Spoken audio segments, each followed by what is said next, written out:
Hey, I am in Austin. I've got to go get my earbuds because I'm not prepared for this. I'm really not prepared. I actually missed the 12th because I was been networking in here. So I'm going to go in to control the room, and you can actually see this in real time. How are you, by the way? Okay, I just arrived in Vancouver, so it's my first morning here.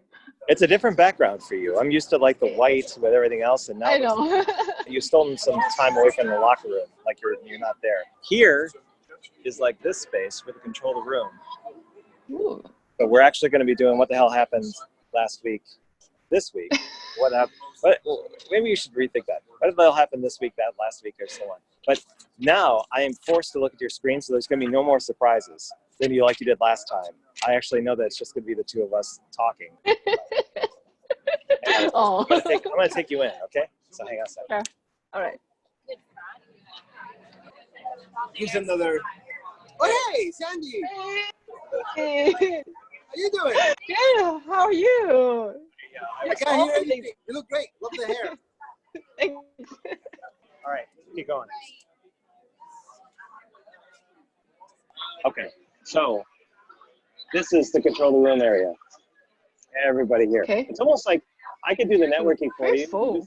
You just have to basically tell me who you want to talk to. Jay, he's holding an audience over there. Jet Maloney, Okay.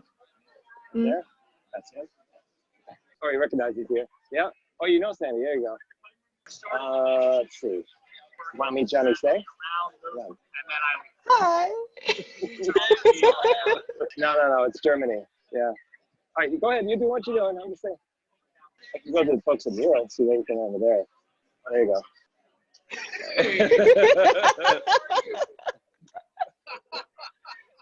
Put it on speaker so you actually talk to him. Hang on. There we go. Hey. How you attend conferences now? Yes.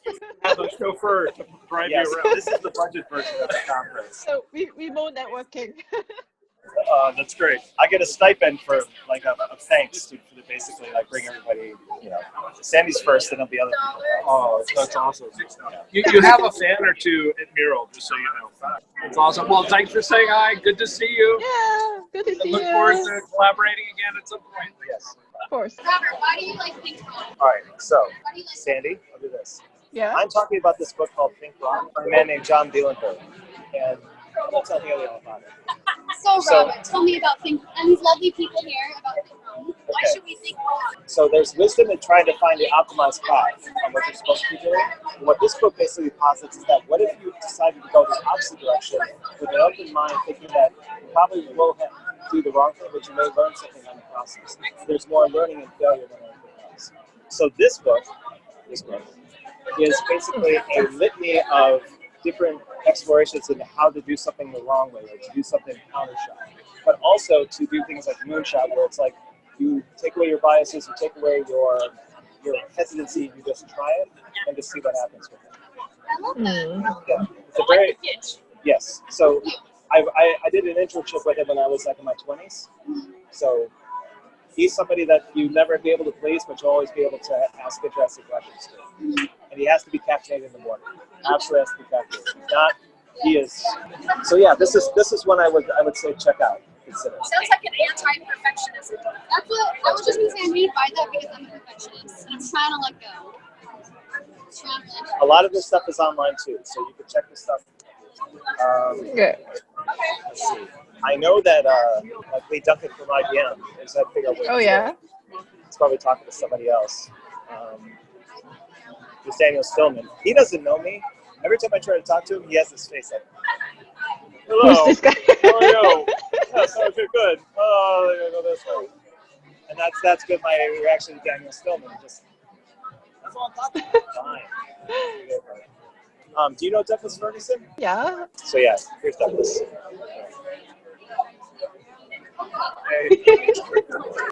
I can't find Lee. He must have gone to the bathroom. But Arson J, Arson stuff. So we know all the people you know. Okay, so let's just have a conversation. We'll go out here. Who would have thought the podcast would have been like a actual on the scene room? That was cool. So where exactly it is? So this is in Austin, Texas. It's in a place called the Capitol Factory. So I'll give you kind of a view. It's this tall. and it's multi-floors, but usually it's the first floor. It's a gigantic space. It's a huge space. And I've actually been here before in business a long time ago. I didn't realize it until I was here that was the case. And what is this event? It's mainly just about design sprints? It's all about facilitators. So it's basically about the art of Facilitator. facilitation and different things that are related to that. It's got some really interesting speakers. In fact, there was Jay Malone. I mean, there was other people that I'm aware of. There's some authors that have their books here. I don't know the names. In fact, So it's like a full day thing. yep, pretty much until 5:30 for the most part. It's all day. Right now, everyone's eating. So I'm not eating. What time is it there? 1:19. So I'm 2 hours behind. Okay, so I'm 11. I'm Yeah. living in the future. That's what you're saying. So we actually have a conversation at this point. Okay, so I guess we can start. What the hell happened last week? Well, wait a minute. I don't think we've ever talked about when this starts. Like, it doesn't start on the Thursday after we get done? Or is it the Friday, or is it just whenever? I kind of took it more of the bracket like after the last time we talked until now. So Okay, all right. So nothing's happened. No. There's been Control the Room. There's been this.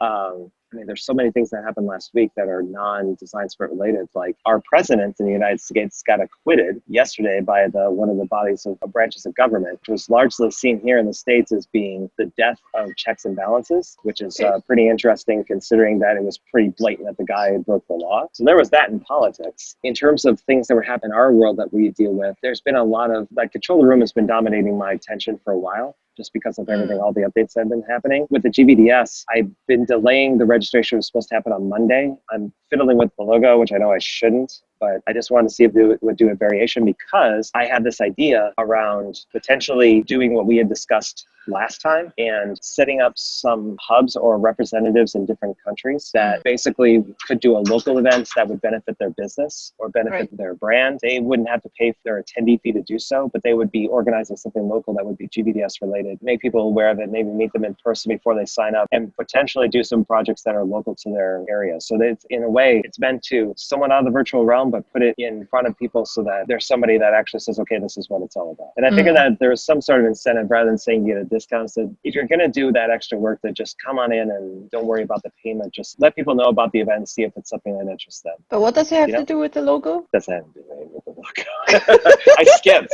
No, the logo was, well, no, it does. What Franzia and I are doing, you know how there's the semi-transparent view of the map, like all the different geographical parts?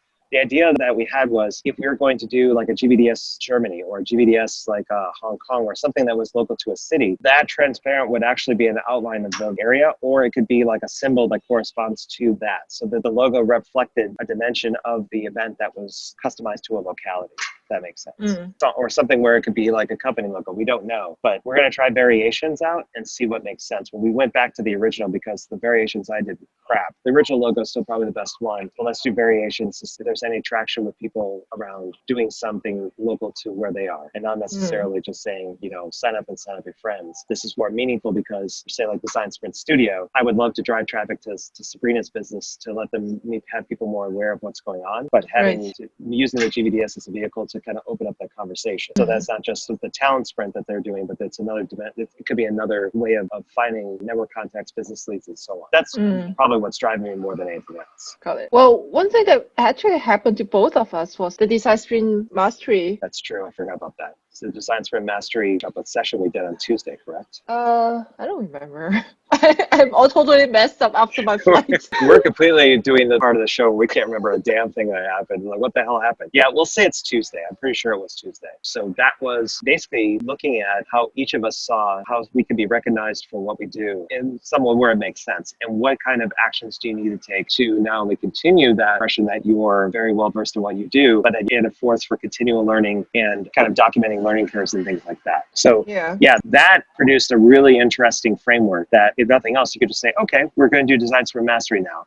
Is it something that happens as a regular event? I think it's just a matter of trying something and seeing where it goes. I know that there's some people that are already at a level of mastery that in this virtual space where you could say, okay, if you were called upon to do a virtual sprint for 3 days for a company, you'd feel somewhat confident just basically put it together. I think that maybe there's like the Q&A to say like, okay, where's your comfortability and where you need to be? And if people could feel comfortable with like 4 or 5 different dimensions that were outlined in that session, I think we're in good shape. I think it's just a matter of following. Yeah, I actually thought the result of that was quite interesting too, because like a lot of us didn't really see mastery just to be able to facilitate a virtual design sprint. Was also a lot of teaching was brought up, like how we can mentor others, how we could really pass on our knowledge. So yeah, I quite like that section.